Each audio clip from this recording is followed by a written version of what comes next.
കുരിശ് യുദ്ധങ്ങൾ. എന്താണ് കുരിശ് യുദ്ധങ്ങൾ? വിശുദ്ധ നാടായി കരുതപ്പെടുന്ന ജെറുസലേമിനായി ഇസ്ലാം മത വിശ്വാസികളും ക്രൈസ്തവരും തമ്മിൽ നടന്ന യുദ്ധങ്ങളാണ് കുരിശ് യുദ്ധങ്ങൾ. ഏഷ്യയുടെയും യൂറോപ്പിൻ്റെയും രാഷ്ട്രീയ, സാമൂഹിക, സാമ്പത്തിക ജീവിതത്തിൽ ഇത് നിർണായകമായ സ്വാധീനം ചെലുത്തി. 11-ാം നൂറ്റാണ്ട് മുതൽ 13-ാം നൂറ്റാണ്ട് വരെയായിരുന്നു ഇതിൻ്റെ കാലഘട്ടം. ബ്ലാക്ക് ഡെത്ത്, കറുത്ത മരണം. 1347-നും 1351-നുമിടയിൽ യൂറോപ്പിനെ തകർത്തെറിഞ്ഞ പ്ലേഗ് എന്ന മഹാമാരിയെയാണ് ബ്ലാക്ക് ഡെത്ത് എന്ന് വിശേഷിപ്പിക്കുന്നത്. രോഗം ബാധിച്ചവരുടെ ശരീരത്തിൽ കറുത്ത കുമിളകൾ രൂപപ്പെട്ടിരുന്നു. ഇതിനാലാണ് ഈ ദുരന്തം കറുത്ത മരണം എന്ന് അറിയപ്പെട്ടത്. അപ്പോൾ കറുത്ത മരണം എന്നറിയപ്പെടുന്നത് പ്ലേഗ് ആണ്.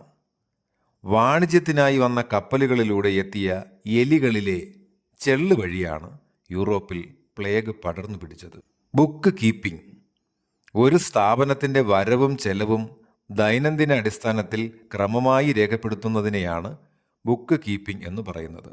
അക്കൗണ്ടിങ്ങിൻ്റെ ആദ്യ നടപടിയാണ് ബുക്ക് കീപ്പിംഗ്. ഗോതിക് ശൈലി, ഗോതിക് മാതൃക.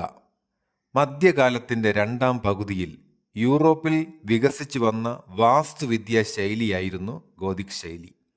ഫ്രാൻസിലാണ് ഇത് ഉദയം ചെയ്തത്. മുനയുള്ള കമാനങ്ങൾ ഇതിൻ്റെ പ്രധാന സവിശേഷതയായിരുന്നു. നിരവധി ദേവാലയങ്ങളും സർവകലാശാലകളും ഈ മാതൃകയിൽ യൂറോപ്പിൽ നിർമ്മിക്കപ്പെട്ടിട്ടുണ്ട്. മധ്യകാലത്തിൻ്റെ 2ാം പകുതിയിൽ ഉണ്ടായതാണ് ഗോതിക് ശൈലി. അരിസ്റ്റോട്ടിൽ.